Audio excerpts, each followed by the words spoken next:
The college baseball experience on the Sports Gambling Podcast Network is brought to you by Underdog Fantasy. You can win up to 100 times your money with your entry on Underdog Fantasy Pick'em. Sign up today with the promo code TCESGPN to claim your special pick plus first-time deposit bonus offered up to $250 in bonus cash. UnderdogFantasy.com, promo code TCESGPN. We're also brought to you by the Mega Memorial Merch Sale. 15% off of everything in the SGPN merch store with the promo code SGPNMay.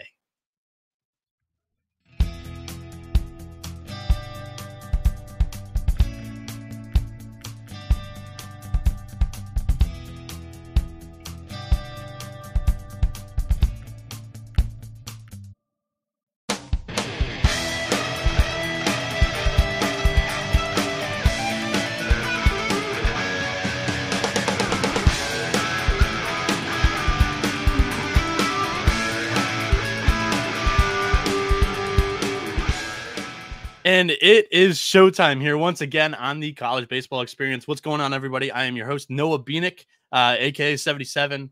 My Twitter handle is here on YouTube at NoahB77_.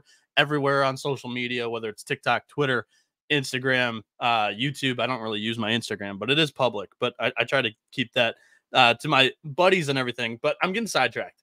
We are beginning our 16 individual in-depth regional previews, beginning it with the number 1 overall seed, the Tennessee Volunteers, the Knoxville Regional here. What my plan here is with this series is I'm going to be going in depth on all 4 teams, mainly because I feel terrible just giving like bland vanilla analysis during the biggest and best time of the year for our sport. I think you guys deserve better with your time. So 10 to 15 minute episodes for each regional, I think, is the best way for everybody to spend their time listening to college baseball content prior to the NCAA tournament beginning on Friday. So, I mean, it takes more time, handicapping it and going through it prior to the show, and also takes more time during the show reading off all of the handicaps. So I'd rather just do that all on the preview, 16 different previews, and then at the end, we'll do one big bracket episode with futures on it as well. And I'll bring on some buddies from SGPN, hopefully, to join me on that show. But without further ado, let's jump into this Knoxville Regional and let's dive in.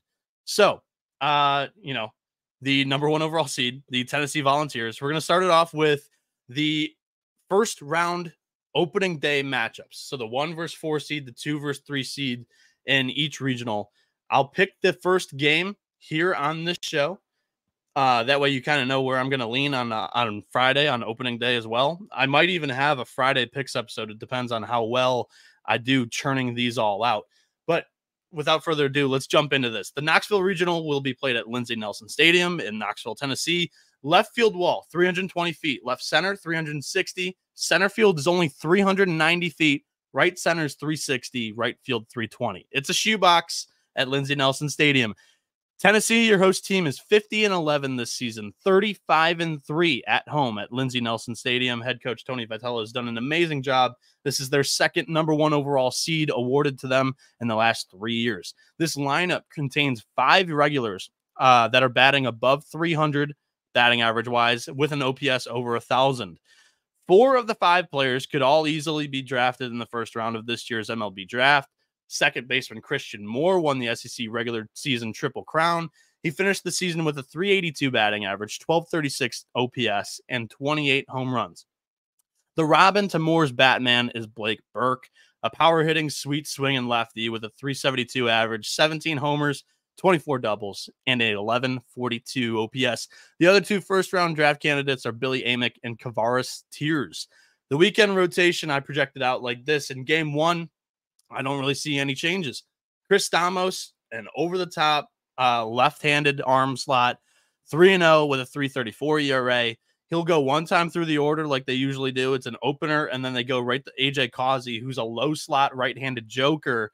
11-3 on the year with a 4.10 ERA. He has 100 strikeouts, only 16 walks from that low slot, in 74.2 innings. This duo has been outstanding this season, and oftentimes AJ Causey is able to get the balls to the 8th or 9th inning. In game 2, you got Drew Beam, who's possibly one of the most experienced pitchers in this regional, 3 years now in the SEC, a junior right-hander who's 8-2 this season with a 3.92 ERA, 75 strikeouts, 21 walks in 85 innings. And then in game 3, it's Xander Sechrist, the senior lefty, who's 3-1 with a 3.90 ERA, 57 strikeouts, 11 walks in 55.1 innings with a 2.85 SIERA. The bullpen here, Tennessee's top 5 most used relievers, all have thrown at least 20 innings this season, and they all have sub-4 ERAs. Aaron Combs is the nastiest out of the pen, and Kirby Connell is the most experienced. They're going to be playing Northern Kentucky in game 1 here. Head coach Dizzy Payton has done an outstanding job getting the Norse to their first ever NCAA tournament appearance. Northern Kentucky finished the year 33-22 out of the Horizon League, but they're 14-7 on the road this season. This lineup is loaded. 6 regulars from the lineup, batting above 295 with an OPS over 950. Liam McFadden Ackman won the Horizon League Player of the Year this season. He had a 362 batting average, a 1222 OPS, 21 homers, 76 RBI, 68 runs scored. Traven Moss is another notable name on this team who's hitting 388 with an 1125 OPS and 29 stolen bags. Speaking of swipes, Northern Kentucky has stolen the 14th most bases per game this season, which has aided them to the country's 4th most runs per game. The weekend rotation goes as follows. Tanner Gillis, a grad right-hander who's 8-2 with a 4.60 ERA, 80 strikeouts, 24 walks, and 72.1 innings with a 3.11 SIERA.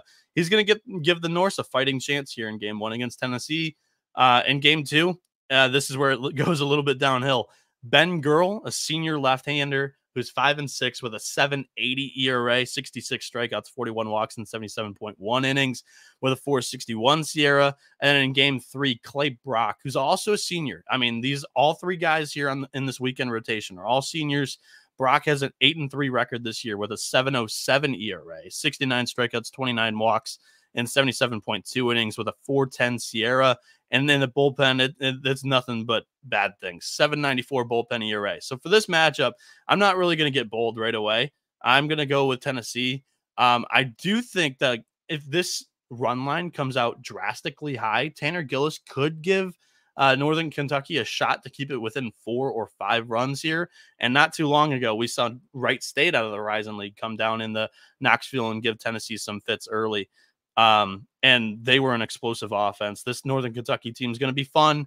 I don't know if they're going to be live in this game against Tennessee. So give me the Vols in game 1. Game 2 here between Southern Miss and Indiana. The Golden Eagles are your 2 seed. They finished the year 41-18 with a 12-9 record on the road. Head coach Christian Ostrander in his first year taking over for Coach Barry after last season. Southern Miss's season last year ended with Coach Barry on their home field against this Tennessee team who's in this regional. So that's the interesting storyline here. 5 regulars from the Southern Miss lineup are batting above 300. Slade Wilkes is the big stick in the lineup for the Golden Eagles with a 329 average and a 1,009 OPS, 14 homers, 65 RBI. The 2 biggest stars for this Southern Miss team are their top 2 starting pitchers, Billy Oldham and Nico Mazza. Oldham, the ace, is from Brookfield, Connecticut, and pitched 5 or more innings in 12 games this season and had 4 starts of throwing 7 innings or more before finishing the regular season with a 5-inning performance at home against Texas State. Mazza went 5 innings or more 11 times and had 6 starts of 6 innings or more. So these guys are going to go deep, eat up some innings for this bullpen, which won't get too taxed through the first 2 innings or first 2 games of this regional, which is definitely a need when you're possibly playing 5 games in a weekend in an NCAA tournament regional. So the weekend rotation goes as this. Like I said, Billy Oldham, the senior righty, he's 6-2 on the year, 3.97 ERA, 96 strikeouts, 26 walks, and 90.2 innings with a 3.27 SIERA. In game 2, it's Nico Mazza, the junior righty, who's 8-3 with a 4.43 ERA, 92 strikeouts, 34 walks, and 81.1 innings with a 3.38 SIERA. Game 3 is where it gets a little interesting as Will Armstead suffered a torn UCL during the season, and USM has had trouble replacing him in game 3. Expect them to mix and match their bullpen pieces behind either Cole Boswell or Cross Sibley. Neither have had really good starts lately. In that bullpen, Colby Allen is the top arm top arm here, and it's a pen that features 4 guys that have thrown at least 33 innings with sub 450 ERAs. The 3 seed is Indiana, 32-24-1 this season, 11-8-1 on the road. The Hoosiers finished in the top 10 in the nation with 134 doubles. Deep doubles in the northern, colder, dense air may translate to wall scraper home runs inside the Lindsey Nelson Stadium. The lineup contains 5 hitters with above 300 batting averages, 2 of them over 1,000 OPS, Devin Taylor and Nick Mitchell. The biggest star for this IU team this season has been far and away Devin Taylor, hitting .352 with a 1090 OPS, 18 homers, 64 runs scored, a very toolsy outfielder that should shine this weekend in Knoxville. The weekend rotation is Ty Bothwell, the grad lefty. Expect him to go in game 1.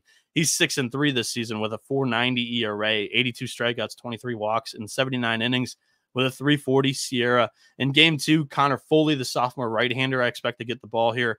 He's 4-1 with a 3.71 ERA, 80 strikeouts, 42 walks in 60.2 innings with a 3.73 Sierra. Game 3, this has been the question mark for Indiana the entire season long. Luke Sennard was the preseason ace, but he had a season-ending injury before the season even began. Indiana's never solidified this third starter role.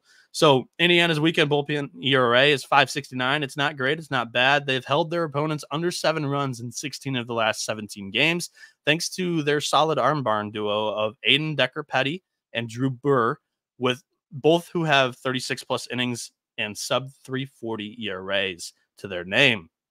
For this matchup here, I'm going to go with Billy Oldham and Southern Miss. It's going to be chalk here, 1-2. Personally, this is where, like, Northern Kentucky, if they decide to throw off against Tennessee and they keep Tanner Gillis for game 2, they've got a fighting shot against Indiana. However, Connor Foley in game 2, I think, gives Indiana a great shot to win and knock out NKU, and they're the one that goes 0-2, 2-barbecue in the Knoxville Regional. Tennessee, I have them beating Southern Miss in game 2. I think Drew Beam sets them up great in game 2 over Nico Mazza. Both are very great starting pitchers. Tennessee's lineup is going to have the advantage there for sure.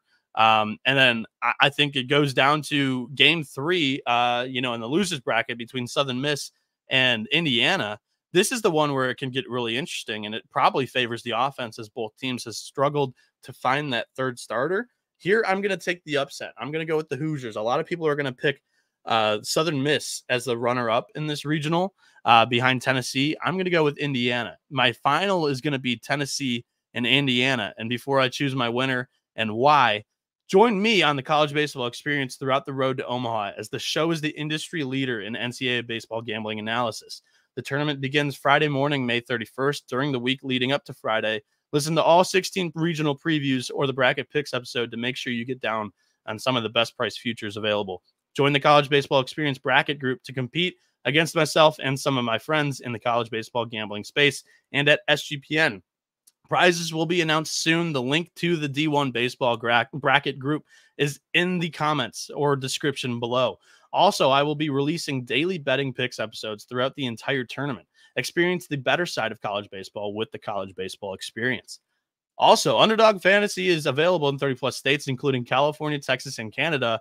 They also just launched their Champions, their player versus player format in Florida, and now they're legal for drafting in the state of Michigan. Sign up today with the promo code TCESGPN to claim your special pick plus first-time deposit offer up to $250 in bonus cash.